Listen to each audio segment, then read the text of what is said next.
Hello, everyone. My name is Tony Shoala. My pronouns are she and her, and I am the operations lead for RSA US.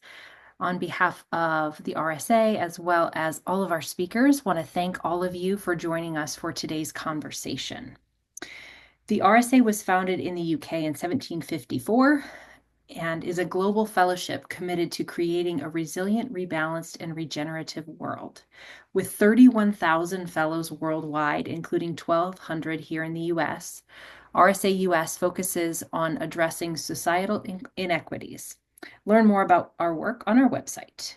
In addition to intentionally curating the content of RSA events, we are always aspiring to show up in ways that will facilitate inclusive, safe, authentic, collaborative, respectful, and kind places which promote learning and support our purpose.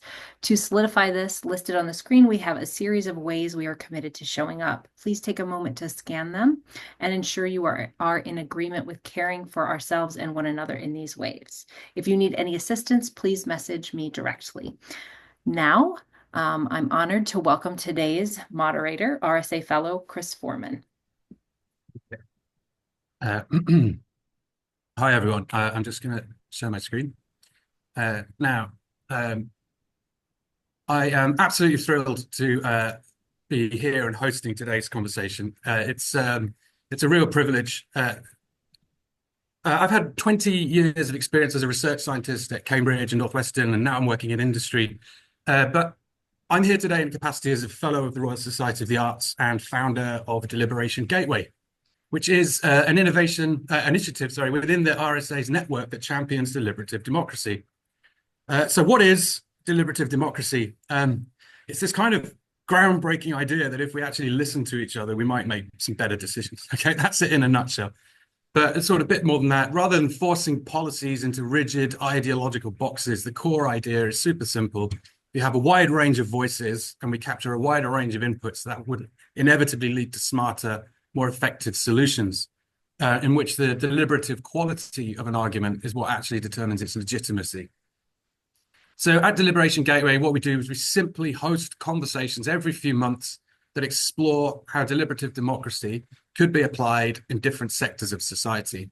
And our goal is to ensure that decision makers, executives, policymakers, change makers across Western democracies really understand the power of deliberation to tackle really complicated issues like inequity and climate change. And, there are some really complicated challenges that face us today. Now, today's focus is on finance and democracy. And finance shapes the world that we live in. It's our infrastructure, it fuels our economies, it determines what kind of future we're investing in. And pension funds are a brilliant example. Millions and millions of people with pension funds entrust their savings to financial stewards. And the kind of assumption is that the steward's only job is to grow that wealth. But the fact of the matter is that those investments shape our present as much as they do our future. So here's a really big question. Do fiduciaries have a responsibility beyond just making a profit? And should they consider human values, societal impact, and long-term sustainability when making their financial decisions? And if so, how do you do that across millions of investors whose sum total, it depends how you add it up, but up 60 to $100 trillion of money? How do we get millions of people to say how that money is used? And that's where deliberative democracy comes in, because there are techniques like citizens' assemblies, deliberative polling, and lotteries that offer ways to statistically capture public values and translate them into smarter, more representative financial policies. So should this be part of financial governance, and should it be law? And that's exactly the question that we're exploring today. And our panel today is going to guide us through this thorny thicket. We've got three great speakers. We've got Forrest, who's a leading practitioner of deliberative democracy in New York, who has experience in participatory budgeting and community decision-making.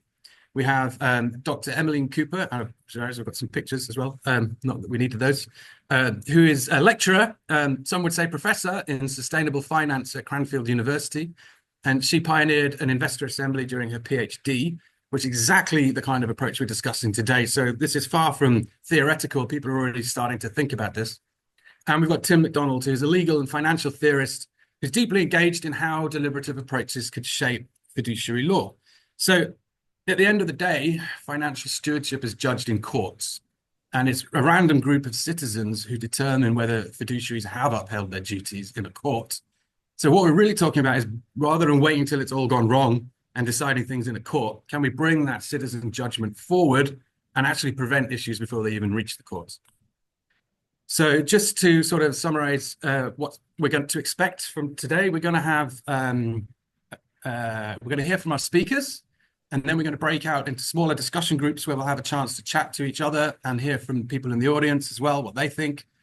And we're going to broadly break this out into two sort of main themes. What are the benefits of this kind of approach, deliberative democracy and finance? And then what are the risks and challenges of this approach? And then at the end, we'll reconvene to sort of hear everyone's insights and have a little bit of a chat. And the first part of this will be recorded in the last part, but not the breakouts.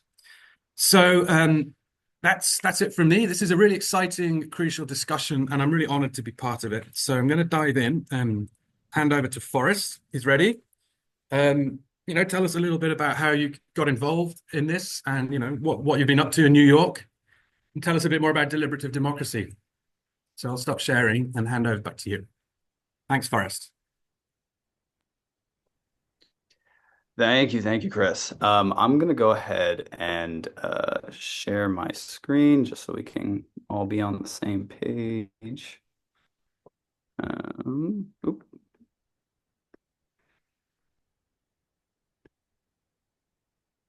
So just as a quick note, hi, my name is Forrest. Like Chris said, I'm reside in New York, but I'm from South Texas originally. Moved up here and have been working in the field of deliberative democracy for a bit. I'll get a bit more about into the organization and everything I work with, but I first want to start by asking y'all a question, which let's see if I can get these slides up. There you go. All right, can everybody see the slides? Fantastic. All right. So I want everybody to reflect on this quote really quick and give yourself a second to think about what are the first things that come to mind when you read this quote. I've never seen government act like this. Just give yourself a moment. What are the first things that come to mind?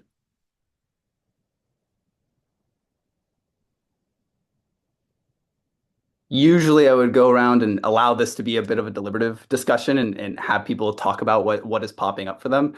Given the 5 minutes just to introduce this, I'm going to hypothesize that some of y'all might have had some pessimistic or nihilistic thoughts that have popped up. Things like government takeovers or regimes of oligarchic folks coming into government. It can be a bit too real.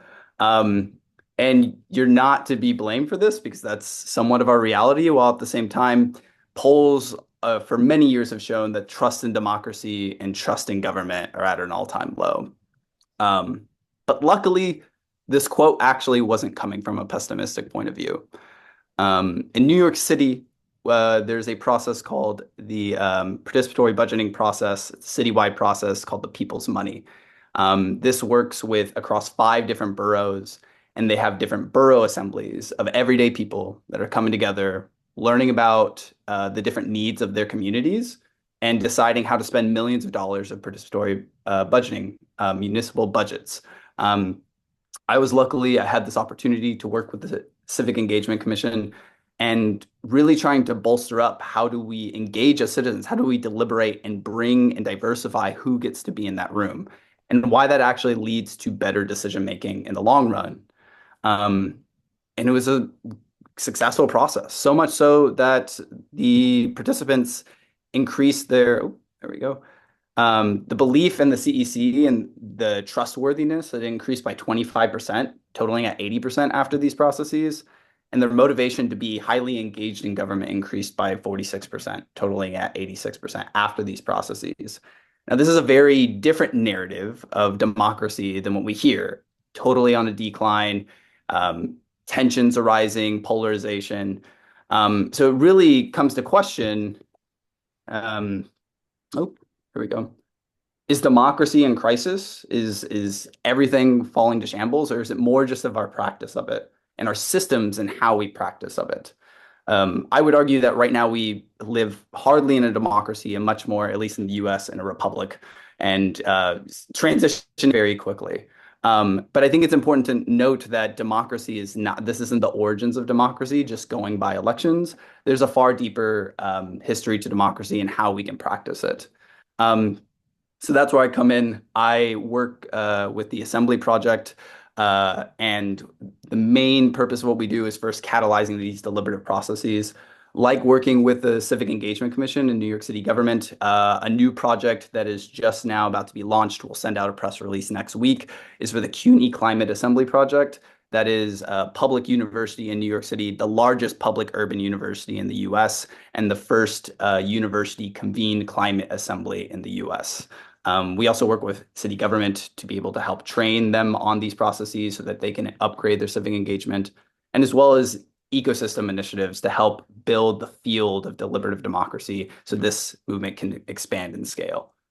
But what I need to do very quickly in this time that we have together is just give an overview of what is deliberation and the core components of it.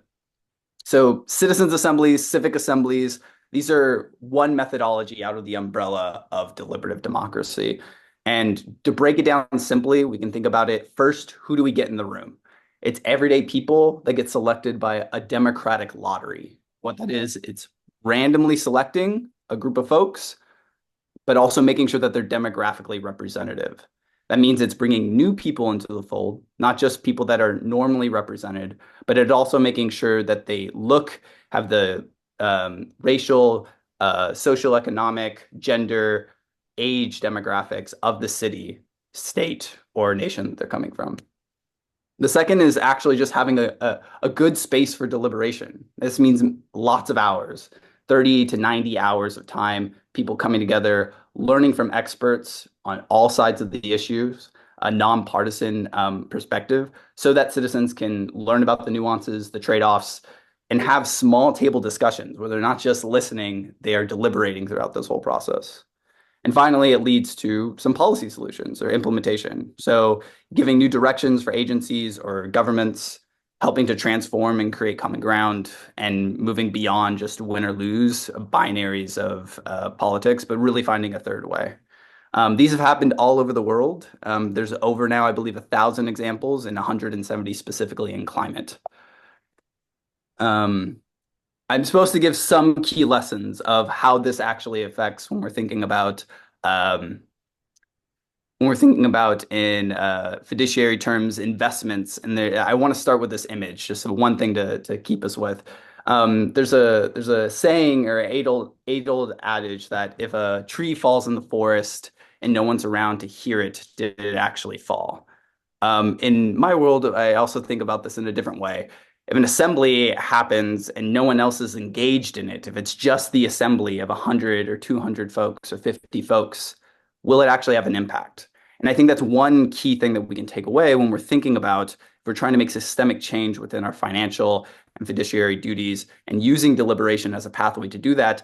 It cannot just happen in a vacuum. It cannot just happen in one organization in a small process. There needs to be a media campaign. There needs to be ways for the broader public to engage so that we are building movements that actually can push through these types of systemic changes. If we're going to change the way that we invest money, we need to make sure that it is not just a small group that has the good decision-making power, but everybody is able to learn about this process and actually be a part of pushing for that change. And hence why we've changed our model for this is really expanding around having coalition building and diversifying some of these impact pathways of not just policy, but building impact networks of civil society and cross-sector networks to actually help engage and take into action some of the recommendations that come out of an assembly. I'm going to end it here and end it back on this quote. I've never seen government act like this. And my hope and what I do and the reason why I think we all do this work is we're hoping that this experience that this assembly member had isn't just a one-off example, and it's not it's not something new, but it actually becomes the norm. That actually collaborative governance and coming together to make big decisions that are on our policies and on our budgets can actually become the norm of how we make decisions, expanding democracy to a more collaborative system. I'll stop there and I will hand it off to Chris. Thanks, Forrest. That's awesome. Actually, yeah, I was thinking negative thoughts in your question, and it was really wonderful to suddenly go, yeah, that's what someone said about being in a deliberation when having a government actually listen was just so refreshing. It's incredible. So it is possible. That's what we're taking from Forrest. It's possible and it's happening around the world. And so how do we apply it in a financial institute? And Dr. Cooper, Emmeline, will tell us a little bit about what she's done. So, yeah. Thanks very much, Chris. Thank you very much for inviting me to this discussion. It's fantastic to be here. I'm just going to share my screen. My background is I'm a lecturer in a business school, so I come from a different perspective. But actually, prior to that, I worked in citizen engagement and research to help governments understand how their citizens feel about policies. And you may think, it's wonderful to hear about Forrest's experience in the US with citizens' assemblies and participatory budgeting. And you may think, well, how do we make this leap? I understand why this is relevant for governance, for government, and for policies that are being created in a democratic system. But why is it relevant for financial institutions? Why have we made that big leap, in this session? And one of the really interesting things about financial institutions like pension schemes is that you look at the characteristics, the institutional characteristics they have, and in some ways they're quite similar to government. First of all, they're really long-term institutions. They're known as long-term investors. They have liabilities that go for the next 40 years or so because they're going to be needing to be paying people's pensions in the future. And that creates a particular strategic environment for them where they want to be investing in a particular way, and they're thinking about risk in a particular way. And they have these members that are with them for a long period of time as well. So it's not only their investment strategy that's long term, but they have these relationships with their members that are over decades. And for that reason, they're kind of almost like government in a way, in the sense that, you're probably, for some people, they're probably with their pension scheme longer than they are certainly with an electoral government that lasts 5 years, possibly in terms of their local authority or borough or local and municipality given they might move house a number of times, longer than maybe their employer. So here we have these institutions that are really important long-term institutions in people's lives.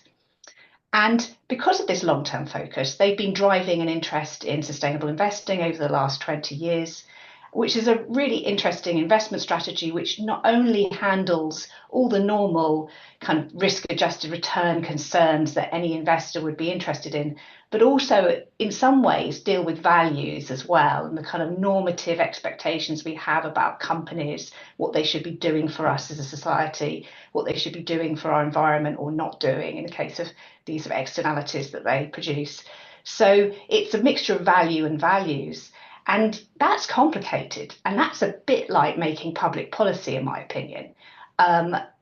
It's not straightforward to make those decisions. And it's really not straightforward to make those decisions if you're a trustee, which is the way that which pension schemes are actually organised and governed. So trustees have the responsibility to act on behalf of others and to use their good judgment and to be wise people thinking prudently about the assets of other people that they're investing on behalf of.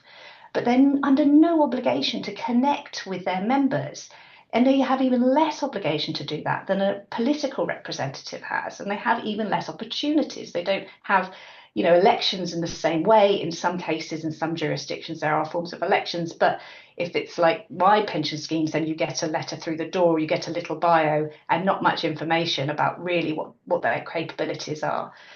Which is another side to the story, which I won't go into, is how capable these trustees are given that a lot of them are non-professionals and lay trustees.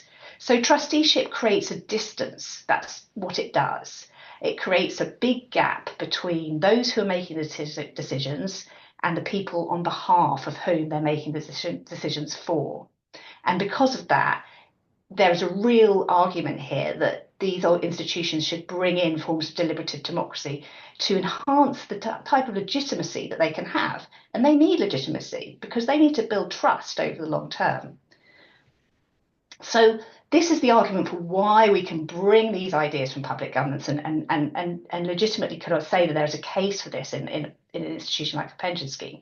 You talked about our member dialogue that we ran. I ran this with Professor Rob Bauer from the University of Maastricht and Pension van Detailhandel, which is the pension fund for the retail sector in the Netherlands. So it's a really big fund. And we brought in this citizens' assembly concept. We brought a random as Forrest has explained, a random selection of members. We brought in those members who were paying in, the active members, and those that were still members but were just left the scheme because they had another pension scheme as well. So they're called it. So all the and also the pensions as well. So all the different membership types. And we brought them together, and just as Forrest would be doing, we'd be giving them the opportunity. We gave them the opportunity to deliberate about what they wanted to see in the future, what society they wanted to live in the next 10 years, and started with their values, and then enabled them to hear from experts about the role of a pension scheme, how it might approach an investment strategy, what it can achieve and what it can't achieve with sustainable investing.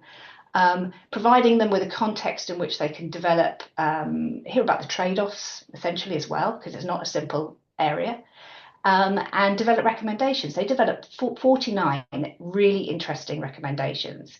So this was used as an advisory set of recommendations that then went back to the board, and the board considered those when redeveloping its investment strategy. What happened was they changed the strategy. They focused more on human rights and removing firms from their portfolio that were not meeting the right level of human rights standards.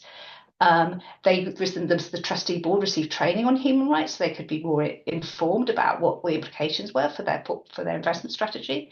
They focused more on affordable housing. Because this was something that the members really highlighted, another theme they highlighted very strongly, that this was something they really wanted to invest in. There was sort of, win-wins for them in terms of the high level of housing costs that they experience as individuals. And they also increased a focus on labour rights. So it had an effect on the investment strategy. And when I talk about this model to other pension schemes and explain what we did, it's really interesting to see their reactions. Some of them really kind of bristle at the idea of what we are doing and say really kind of fundamentally goes against trusteeship and what trusteeship is all about, and really have a sort of a kind of an uncomfortable feeling about it.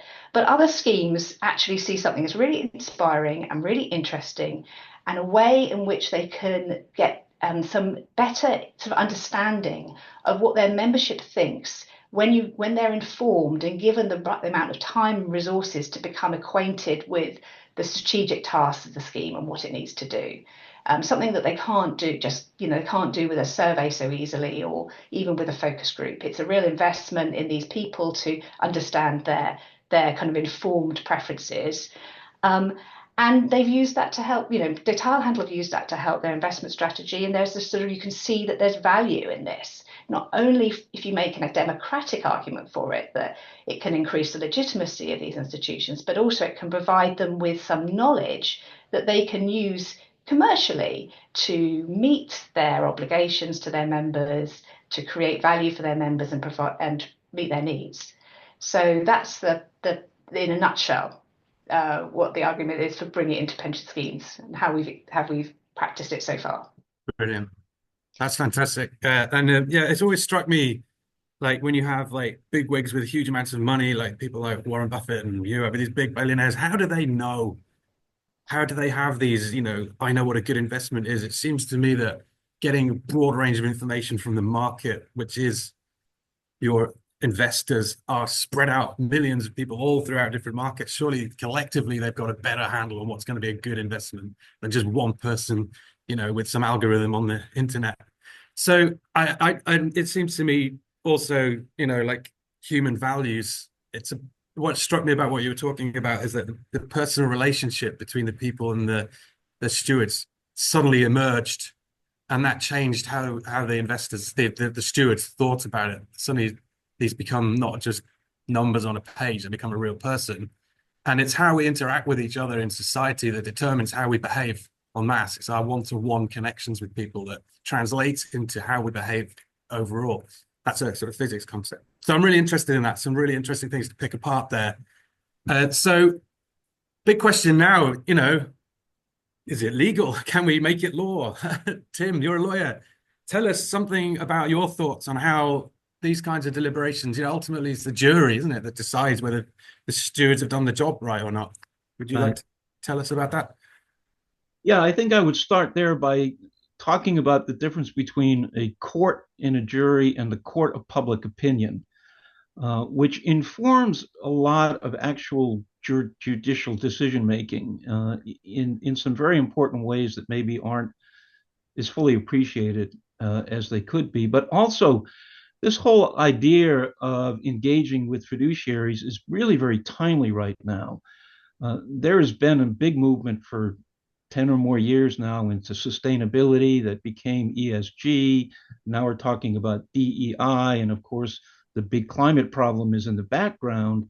And people are realizing pensions control enormous amounts of money, and their control over that money has an enormous impact on how we address these kinds of issues. And we're getting pushback now, and it's involving the courts, and it's involving what their duties are as fiduciaries. And I think one of the things that I would like to see citizens' assemblies begin to become a place for people to explore is that very question, because a pension, for example, has a duty to a purpose, not to a person. And that purpose is to keep itself ongoing, writing the checks it's constituted to write forever. It's a forever machine. And so it has to be there forever. But there's a lot of litigation going on now and movement in the law that's trying to foreshorten the perspective of a pension investor to the immediate future. So you go back, and I'm going to be very US centric in this because I'm a US lawyer and practitioner, but I think it's a global phenomenon. Going back to 2010 in the US, we had a decision in Citizens United that decided that corporations have constitutional rights right alongside us, and that money is speech. And then combination, it said corporations can spend whatever the money they want, influencing politics in any way they want. The big participants in corporate finance are pensions. So that draws pensions into this whole question of money and politics. Very thorny situation. Fast forward 10 years to 2020, there's a decision by the Supreme Court again, Foll versus a US bank, which on its face sounds like it's severely constricting accountability of pensions to pensioners and to all of us, really, to only situations where they've lost money and pensions don't get paid, which is really problematic when you're trying to deal with the value versus values conversation that sustainability is driving. Then in 2023, we had a lawsuit against the New York City Pension Fund, trying to say that they have a fiduciary duty not to divest, that it's non-fiduciary for them to divest from fossil fuels in the pursuit of a better climate future for their workers and for all of us. That suit was dismissed at the trial level, largely in reliance on Thole, and it is an appeal right now. So that's a very live fight going on. And just last month, there was a district court decision in Texas involving American Airlines and their 401k plan, which held that pensions could not involve themselves in shareholder activism, that their fiduciary duty prevents them from taking a position on corporate governance and issues associated with how business does business. So you've got this, and then now we've got Trump and his war on wokeness, and we've got the attorneys general for multiple states, Republican-led controlled states, that are starting to put pressure on the Department of Labor that regulates pensions to define or redefine fiduciary duty as not allowing them to care. So you've got a duty to care that that is being interpreted as they have a duty to not care. Blows my mind that anybody would be thinking that, but it's happening. And they're also going after the SEC, trying to prevent disclosures that give investors information about the values that are being valued, how the business is being done in the companies that they're invested in. So you've got this enormous fight taking shape in the law, and it is already showing up in the courts. And I think citizens' assemblies are a great way for us as concerned citizens to make our voices be heard in these conversations. Because at the end of the day, what fiduciary duty requires and allows is discretion within the constraints of prudence and loyalty. So the first thing we need to be protecting is that these people have the right to make the choices they think are right. There's no requirement to maximize or to extract the most or highest possible or any of that. It's just do your job as well as you can. And their accountability for whether they're doing that job well is to us as citizens. That's what the law already creates. So we've got this enormous amount of special interest. We aren't going to get to the East India Company, but it's really relevant to what we're talking about here, because these special interests are trying to say, no, it's not in our best interest that these people care about the impacts we are having on everybody's future.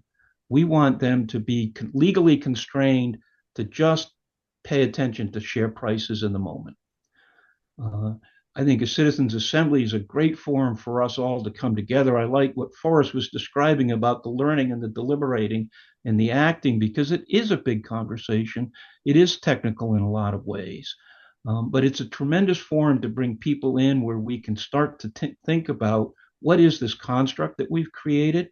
We subsidize these things. These are all tax exempt, which means all of us as taxpayers are subsidizing this program. So whether we participate in the pension directly or not, we're deeply affected by the choices they are making and the lives that we're able to live. And we're subsidizing the whole thing. So we should have a say in how it works. Wow. Interesting. Thanks, Tim. Have you finished? Sorry. Yeah. I was checking my time allotment. Yeah. Yeah, so I mean, there's a lot of questions here. So basically what I'm getting from what Tim's saying is that there are processes happening behind sort of the scenes, court battles being fought that are wrangling over these very issues, like where this line is between how much say people have. I mean, when it comes down to it, it's the pensioners' money. So they should be able to say where it goes. But then there's other people saying, no. These fiduciaries, these stewards should hold it. Am I hearing that right? There's this battle of this line of who gets to say what happens to this money? Did I hear that right? Well, I think it's important to make a distinction, because what Forrest described as citizens' assemblies and deliberative democracy, almost making laws. So there is a decision-making moment that seems to be invented in that. I think when we try to port that process over to money, and particularly fiduciary money that pensions control, it's more about accountability, right, and holding them to their own standards and interpreting what those standards are, then deciding where the money should go. Right. I think yeah. Sorry, so it's about channeling these flows of money, where they should go and what impact that would have on people. Right. So I want to broadly group questions into sort of two themes, benefits and challenges. And I just want us sort of, as our speakers, just to have a little chat among ourselves, and then we're going to have breakouts with everybody just going to talk to each other, and we'll come back together to hear from everyone in the audience what their thoughts are. So just to kick off a little chat between us, I mean, are citizens even remotely technically able to deal with all of this stuff? I mean, fiduciaries deal with an enormous amount of technical, legal, and financial stuff. How is it that citizens themselves are even remotely capable of doing that? Is that the question? I don't mind if anyone wants to tackle that. Maybe Forrest, you might want to talk about your experiences in New York there.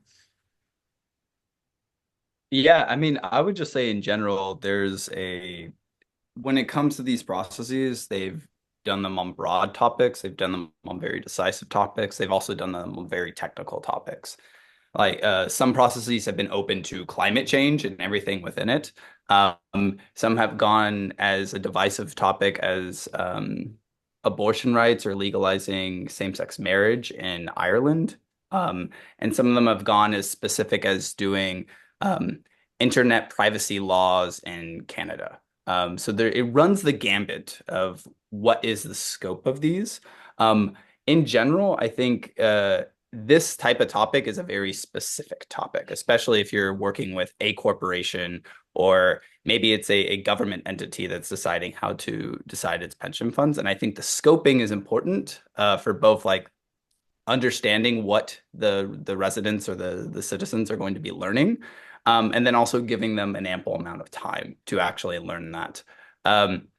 In general, when it comes to trying to expand these processes and make them impactful, I think it's important that the scoping process is highly, it is not done in a vacuum with just the people that, the stakeholders that are in charge of all the money. It needs to actually have some type of cross-sector, like there needs to be some form of collaborative governance for this process. If not, then it's going to still seem like an us versus them type of situation. And I think that's where the real innovation comes here, is how do you actually create a space for decision makers, for people that are wanting these democratic processes to actually create a collaborative space of governance so that whatever an assembly comes out with recommendations, the implementation does happen.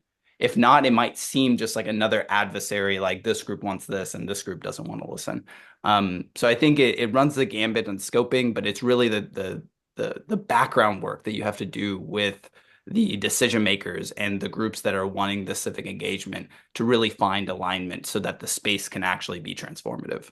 Got it. So you're saying that the citizens can cope with the technical stuff, but it has to be well scoped out first, and you have to have a group of people thinking that through carefully.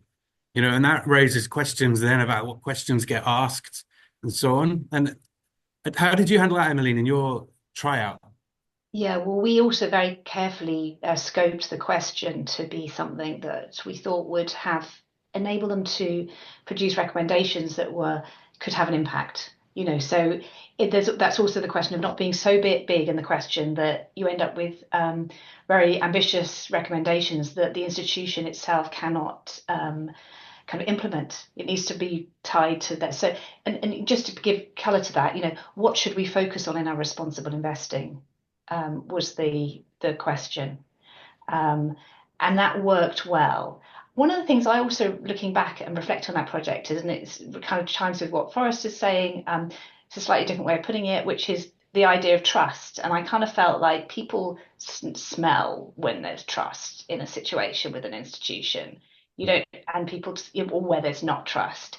And I felt there was a huge amount of trust and integrity in this process that we did, which I was felt very fortunate to be part of that. And that went through the trust they gave me, the trust that they gave to the members, and I think that's like this sort of intangible quality, but I kind of feel if there's a future for this, it needs to start off with institutions that have already sought trust and expect trust and create trust as a starting point. Yeah. Okay. That strikes me time and again in these sort of deliberation gateway conversations. We hear how people coming out of deliberations are just like blown away by it. It's so transformative, not just for them, but the people the people taking part. And the government, the people listening to it, they often comment like there can be some really quite toxic situations when you get like protesters and activists coming in and challenging like government officials or the person in authority. But when you have the right conditions and the right setup, then you start to build that trust and that connectivity. And I'd love to know like what people. We talked about the technical side of things. But this is about human values. So in some sense, everyone's qualified to have their own values. So what were people asking for when they said we want them to be steered in certain directions? What kind of things did they say in those assemblies? Can you? What do you mean what they came out with at the end? Yeah, what did the citizens say? Like in the middle, did they just come out with absolute rubbish, or was it good or not? No, it was fantastic. I'm being devil's advocate. Sorry. Yeah. I mean, I probably the. I think I mean I was. I'll just be honest here. I wasn't when we did this project. I wasn't really sure what the recommendations were going to look like and Yeah. how and whether whether they could be implemented or. And I was just quite astonished actually by the not only the way that they expressed their what they wanted, their values, to the concisely, but also they brought in some sort of really technical things into it, like we want you to engage with companies, but then if there's no progress, we want you to divest after 5 years. Wow. Right? Yeah. Quite technical, Yeah. actually. But Okay. they really and most people don't know a lot about investing. I mean, it's quite amazing if you think about it. You turn up, you know nothing even about most people don't even know their pension scheme invests. You go to 3 days, you come out being able to say a recommendation like that, Yeah. Right. right? Right. And we That have shows to do. creativity. And we were expected in our own lives as citizens to make complicated decisions like mortgages and stuff like that, and who we're going to marry for the rest of our lives.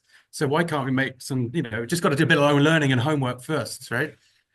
So Tim, I mean, do you see an opportunity in these current court cases to redefine the responsibilities of the pension fund stewards, to really move the needle on telling organizations that they have to do this thing? I think that the benefits are clear. Yeah, no, I think actually we have to do that. And it's not redefining it, it's going back to what the law actually says, That's a because we're really important getting point. pulled away from the law. Um, and the accountability is to common sense. So, I think common people need to feel they have a duty as citizens to weigh in on where this money's going. Right. And the magic word is prudence. Yeah. And, prudence is kind of a 19th century word, but all it means is caring. Yeah. And I think we all know what we want our money to be caring for and caring about. Mm. So I think these are really important conversations that we have to be having. And we have to be making our voice heard against the special interests of people who don't want our caring concerns to be addressed. They want Right. us to be pushed out. And a lot of the problems we have, I think, in society with money and finance and investing is because we have been pushed out rather than invited in.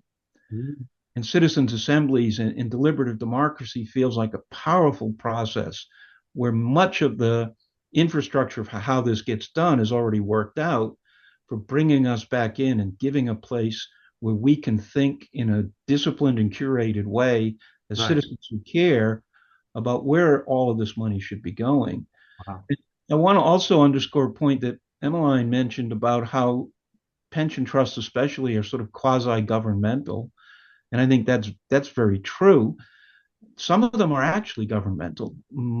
Enormous amounts of money are actually in pensions that are run by governments for government workers. In my experience with these people, perhaps not the same as in some private plans, is they are very concerned about what the people who they're running money for and providing pensions to care about. There just isn't a mechanism for them to talk. So I think the separation that Emmeline observed between trusts and the beneficiaries is real, but it's artificial because we just haven't built the gateways for us to deliberate. But I think as these things become a way in which people talk about problems like this and opportunities like this, the people I've encountered, at least in the public pension space, will be very interested in being guided uh, Right. by those concerns. Okay. And this is something that the deliberative democracy can do, is like create. We don't necessarily need to ask permission to do all these things. We can just start to have those conversations and push back against. Could I add Yeah. something to that? I Please. do think a really important question to ask is like, Yeah. why should they care? And by they, I think you have to define who's they, right? And I think there's different ways of commissioning these assemblies. How do you actually get this to happen, right? Um, Usually, there's a couple ways you could do this.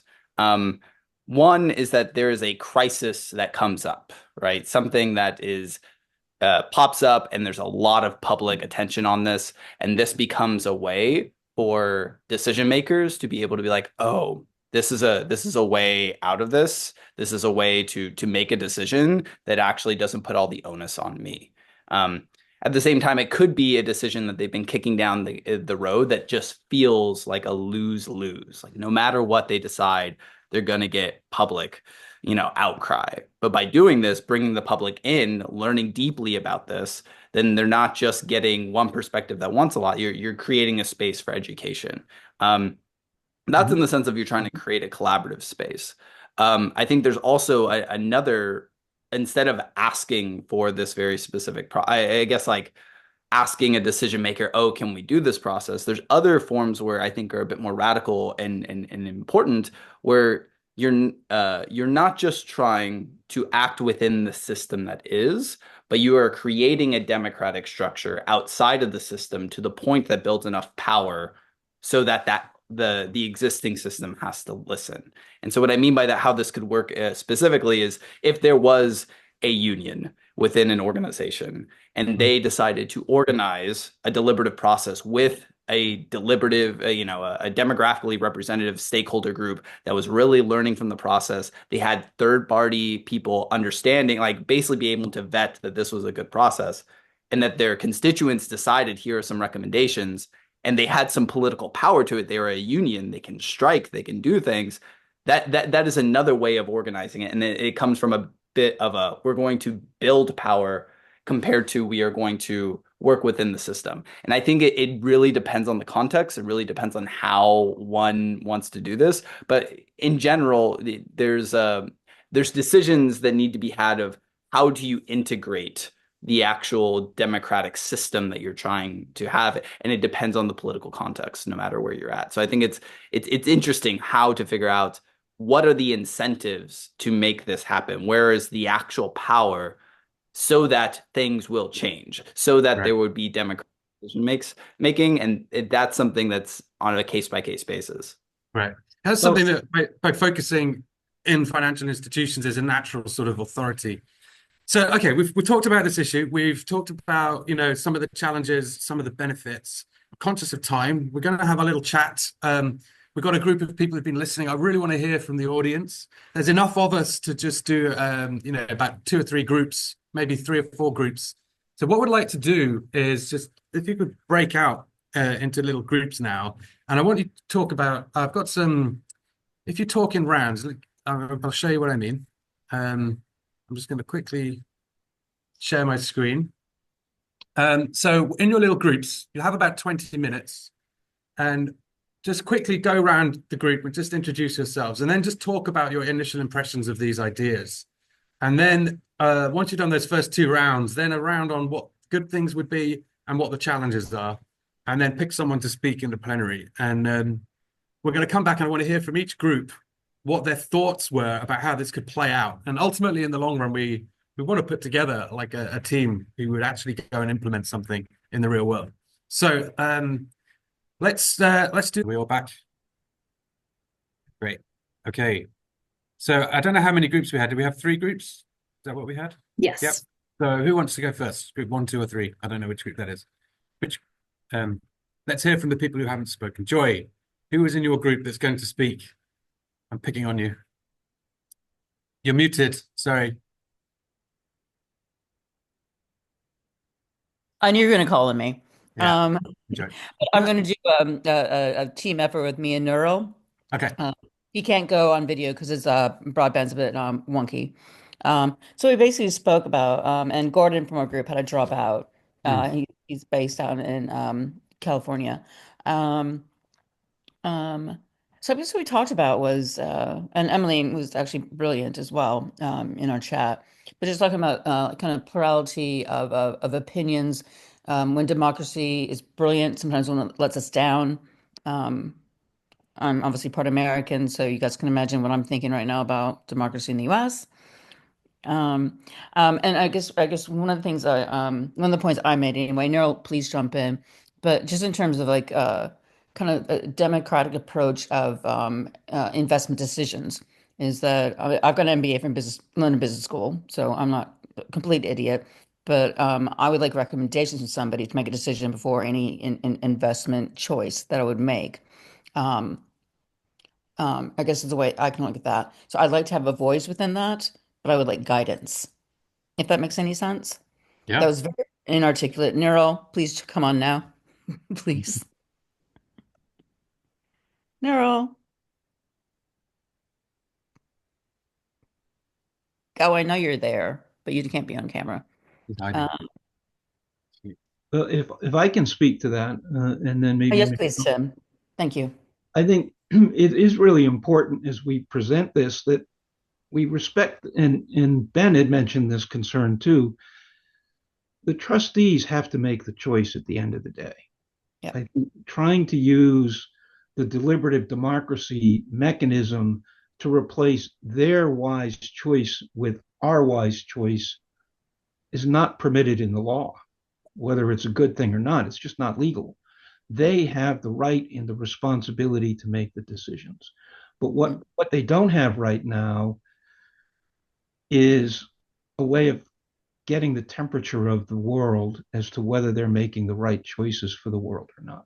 What deliberative processes can do is give them that sounding board. It's like a constantly ongoing focus group where they're always being given some guidance as to what people think makes sense, and then they act within that, and then some accountability if they don't really make individual choices that align with our common sense. Okay. And was there anything else that your group talked about? I mean, the one thing that I really would, Nero, come off mute, Nero. He was Oh, talking no, about, typing. He's typed a question in chat. oh, he talked about his work in comparative consultancy. Because it takes 4 times longer, but you get a better outcome, Right. And he which I said that thought we was don't, I'll really read out his interesting. comment. He says, just to add that we don't often have egalitarian approaches to impact in our institutions and workplaces, but we need such forums. There's a need for these things that we're hearing and feeling. Yeah, okay. And what about the other group? Jack was in my group. You can go last, Jack. So I want to hear from the second group. What did you guys talk about? Who's going to speak for you? Miss Shaw was gonna jump in if you still can. Okay, so the question of whether we're like living in democracy kind of stood out to me. Democracy is often like thought of as being like the voice of the people, where citizens can like have a say in governance. But like seeing as how things are going on in the US, it kind of feels like more of a republic thing in practice. So power sort of seems concentrated among like just a few people rather than the will of the people in a sense. So yeah, that's kind of what I got from the conversation. I don't know. Yeah. And I want to clear something up about terminology here, by the way. Republic Yeah. and democracy are not mutually exclusive concepts. Actually, you can have an oligarchic republic. You can have a Mhm. I forgot what the other word is. You know, a poly group, many people republic. You know, so the republic is just the process by that we all agree that there has to be a common process by which we all live by. So, you know, it codifies that rule. So republic and democracy are not mutually exclusive, but I totally agree that we're now in an oligarchic technocracy, and that is not a democracy. Yeah. Still kind of a republic, but not really. Anyway, sorry, but that's totally. So the question then would be, how would you bring would this increase that sense of democracy? Is that what you talked about? Like having citizens' assemblies in the pension funds? It's not really democracy as such, is it? Is it not just common sense? I'm just wondering what else you talked about in that group. Mm. I mean, I can jump in a little bit. I think it was one of our group members, also Ben, he had to leave a little bit early, but he was Ah, discussing just around how you know, essentially like you can't control these spaces in the sense of like you actually don't know the outcome, right? It's not like an advocacy type of thing where we have these demands and we're going to push for these demands. Like you're creating a space where you may not agree with the outcome, but because it's going through a democratic process, that idea that is of an informed public on the issue, that there can be some trust in that, and that there's less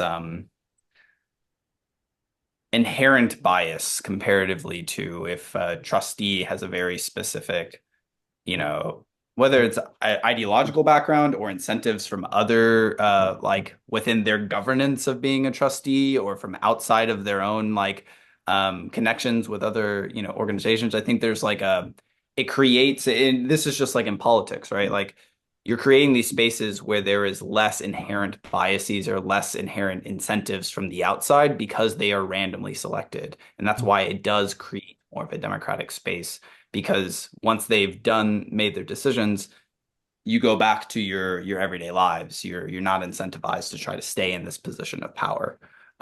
So it was interesting to talk about how, like, creating the spaces is actually, it's a form of trust in that we are not, like, you can't say it's for this very specific place, but it's for the public wisdom that you're creating and the collective intelligence that you're creating, and you can trust in that. Yeah, Jack. Oh, sorry, Tim. Ben spoke before Forrest joined us. He echoed Joy's concern and talked about how he would not really want to see individual investment decision making by consensus, that he thinks that, there is some expertise a la Warren Buffett to make those individual choices. So he saw that as something that needs to be spoken to in this approach. Yeah, and we talked a bit about that, Jack, didn't we? Like, Mhm. do you want to summarize what we chatted about? Well, yeah, we covered a lot of different things. So I was with Chris and also with Armand here to go. We were talking about the simplicity that orienting to the profit motive provides versus the complexity once you open up to optimizing for other things, and the fact that we arguably live within a culture war, which you could see as that people are living in different worldviews and value systems at the same time. And so coming up with a sort of you're basically in a more complex set of orientations than you are with profit. Now, one advantage of a citizen assembly might be that we don't need to sort of adjust for all those different value systems, that it just kind of works itself out because all those people are in the room and it's democratically representative, and the system therefore kind of covers for that. Chris was talking a little bit about rainforests as a metaphor, and that they have a sort of a steady state versus an ongoing growth orientation, and at the moment the ongoing growth orientation, we might need to sort of upgrade ideas about that. We talked about the collective wisdom that could come out from a citizen assembly and how you would compare that to the collective wisdom of let's say really good long-term trustees, and how you would weigh that. Maybe we were thinking that ultimately, and I realize this to your point earlier, is not legal, but let's say it were legal, would you want the citizens assembly to actually have some kind of binding authority in the long term, or is it always just going to be a consultative process? Who is in that citizens assembly? Is it members of that pension fund, or is there any case for, because you were talking about the impact it could have on everyone regardless of whether you're a member of that pension fund, is there an argument for having an actual sort of in this area citizens assembly with a pension fund? Who would be that demographic? It would probably be global in many instances. How would you decide that? So lots of questions about that. And then what is the feedback loop? Investment decisions are often made for the very long term. So there would be this continuous feedback from having presumably citizens assemblies rolling, giving their input. But how soon would we know whether that input is being helpful, and what is that time horizon? And then we talked about the fact that pension funds generally is perhaps one of the most risk-averse groups, particularly people who are approaching pensionable age. And therefore, is this the right environment to test this in, or would you want to test it in some financial contexts that have more tolerance for risk, such as venture capital or angel investing or something like that? So I think That's cool. Great summary. And what I like about that is this is the power of the deliberative process that we just went through. Suddenly, we're now the members of the audience who had just only come across this topic are now suddenly asking the questions. Okay, well, how are we going to design this thing? What are the details? What does this look like? And that's more or less where I wanted us to get to, right? Where everybody in the audience was like going, this is a cool idea, but what about this and what about that? And that is exactly what I was hoping for. So I just wanted, I mean, we're kind of rapidly approaching our Well, we've got a few minutes left, so just maybe like to do one quick whiz round our panelists just to see if they've got any sort of final thoughts, reflections, and then we'll sign Can off. I talk to Jack's observations? Sure. I think there's a misunderstanding about pensions relative to their risk aversion. They are a conservative bureaucracy, but they are the only people who control planetary scale money with a mission to the future, who have complete discretion about how they put that money to work. You mentioned, for example, venture capital. They may feel like they're very risk tolerant, but they have a very narrow investment thesis. They have to buy new companies that they can sell at 10 to 20x in 7 to 10 years. Private equity is even worse. So this is part of the learning process that has to get built into how we develop this. There needs to be a story that people are invited to listen to and to think through about where we really can have leverage on how money shapes our future. Because where they think the flexibility is, probably it's not there. You know, and no, you know, we've been taught to believe that pensions don't matter, but they matter very much. They are the most powerful source of decision making in society today, in terms of how much money they control, how much freedom they have to decide where that money's going to go, and what it means to your life and mine, what they decide to do with it. And to the other point you made, because I think these are extremely important design issues, that's why I'm asking to dwell on them. I think there's a lot of rhetoric about only beneficiaries of the pension have a say in what happens, but the law doesn't say that.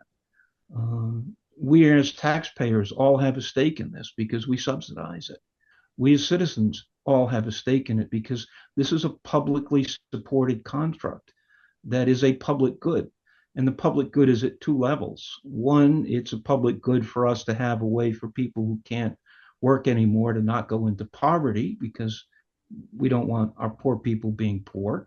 And also because the amount of money and the amount of people that they're directly providing benefits to is so representative of the total population that what they do for their beneficiaries, they also do for all of us. And the legal rule is common sense of prudent people familiar with these matters. So anybody who's willing to invest the time and effort to go through the learning process has the right and the standing, in my opinion, under the law, to have their voice heard. They don't get to be a decision maker. The trustee is the decision maker, but the trustee is accountable for stewardship.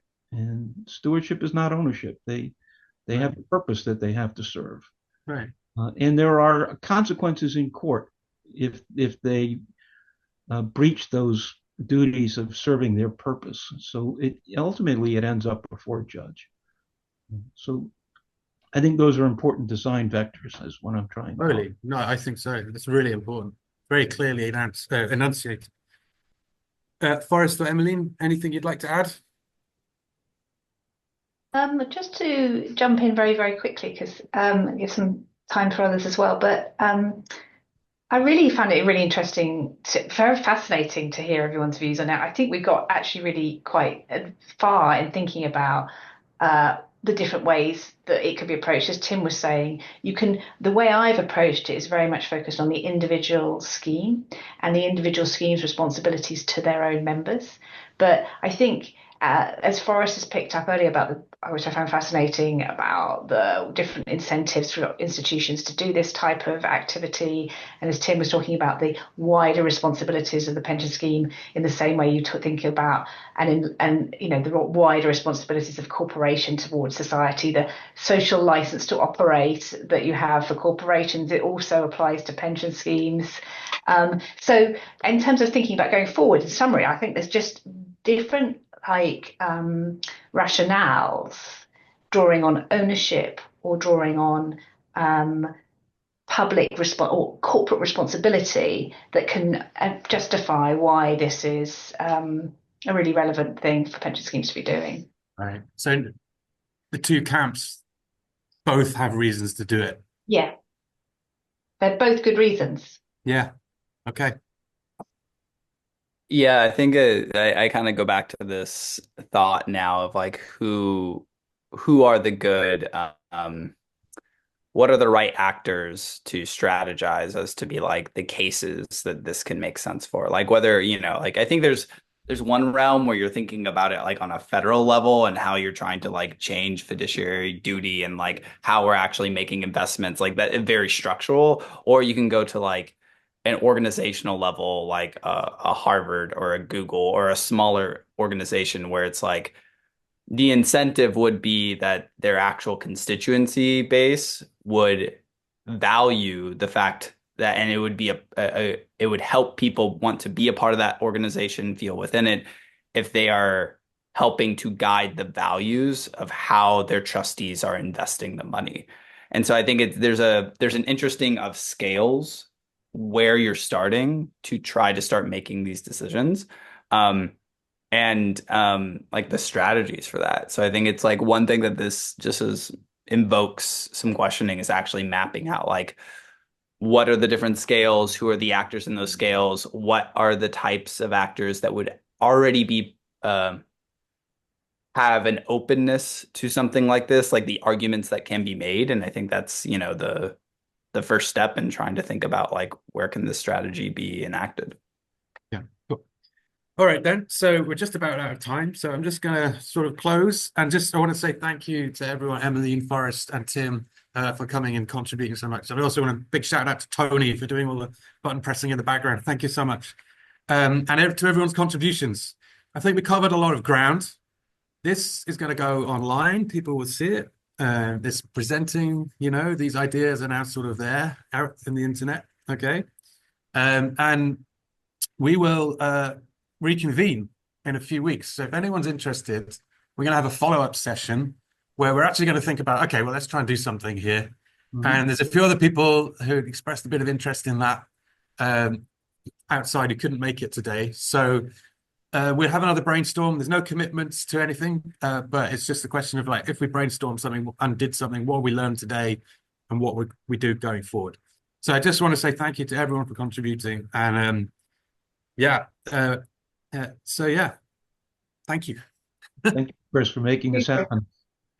You're welcome. It's my pleasure. Okay.